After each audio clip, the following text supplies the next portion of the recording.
Hello, I'm Freelander. Welcome to the Game Trove. Today we are going to be reviewing NFL Rivals. None of this is financial advice. Make your own decisions and do your own research. It is an draft pick football player where you can actually take control of the quarterback on the ball field. Difficulty is 8, I would say. The learning curve is moderate. It does take some time. Casual playthrough, once that learning curve is achieved, is simple. Top level can be very, very difficult because they increase the difficulty on you as you progress through ranks. I believe it has multiplayer, so you can pit yourself against other teams. UI is 7. Not as much a fan of the menus and that sort of flow. Inventory and controls. Controls are decent. I think they could be improved. Core game loops put at a 7, just because replayability might not be the very best.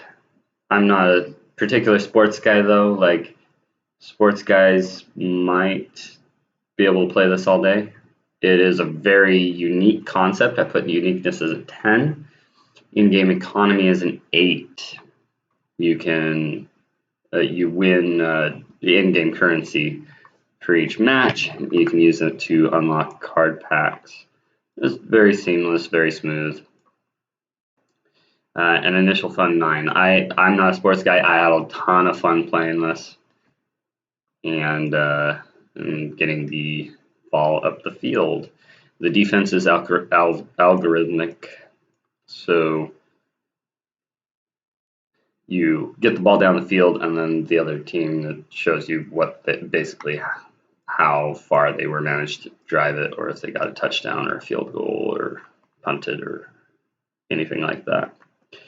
World, I put at a 7. The IP is a 10. It is officially licensed by the NFL, so that's a huge advantage they have.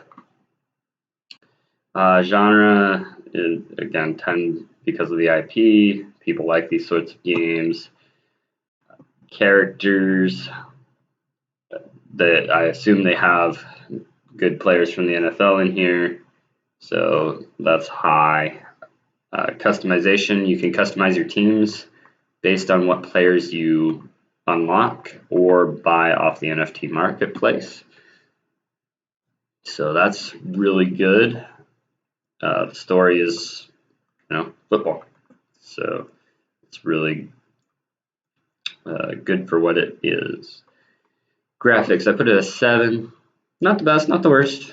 They don't really need too terribly high graphics for what it is, but it could always be improved. Just across the board, that's the UI. I wasn't a fan, but it is a specific style. So accessibility 8. It is on Android and iOS. If it were also on PC, I would put it at a 9. If it were browser based, low latency, I would put it at a 10.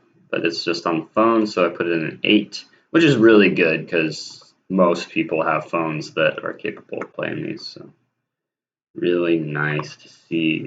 Monetization gate is free to play with booster packs for unlocking new characters, and you can earn the in-game currency to get there.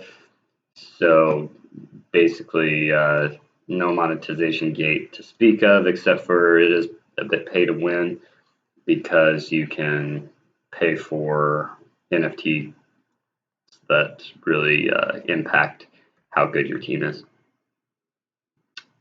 And it is fully released, so accessibility really good. Moving on to free market. The tokenomics, no crypto token that I know of. So by sell tax, I don't think there's much of one on the marketplace, but there's probably a little bit of one on the marketplace. This is made by the same team as Blankos, so they use the same marketplace there. And Blankos has been very successful lately, even though Blankos, little known fact, is an EOS project. So it's probably single-handedly. I think there's other things going on EOS lately, but yeah, it's one of the better projects there. Put it that way. Use case: open player packs for the in-game currency. The collectibles might be a little bit inflationary.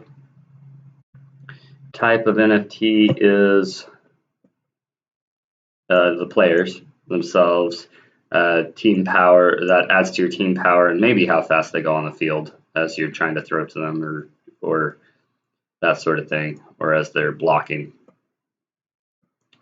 They might, like I said, you can infinitely open player packs, so yeah, it might be slightly inflationary, but if the legendaries are hard to come by, then that would be good. Gameplay mining is good because you can mine players out of it as you open packs, as you're about to see. Investment stage cycle is pre-marketing, so they haven't really got themselves out there. In the crypto sphere, people are starting to take notice, but the normal players can go for about 75 cents right now. Legendary players can go for more than that. I assume these will do well since it's such a big IP, but it probably depends on the player as well that you get. Right? Stop that. We'll just go back here. Okay, almost done. Income investors, at least an 8. Team, 10. I think they'll do really well because of the IP and all that can funnel into their system. Players, probably 7 as you're unlocking things. Roadmap is an 8. They're already out, but I'm not sure if they have plans for expansions or anything like that.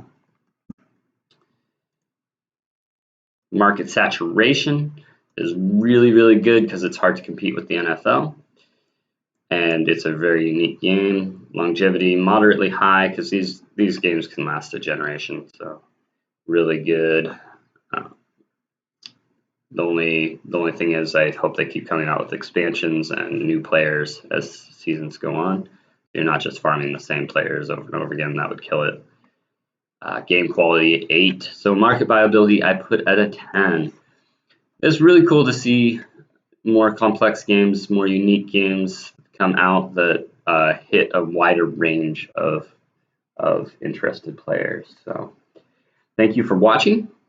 Take care. I'll see you in the next video.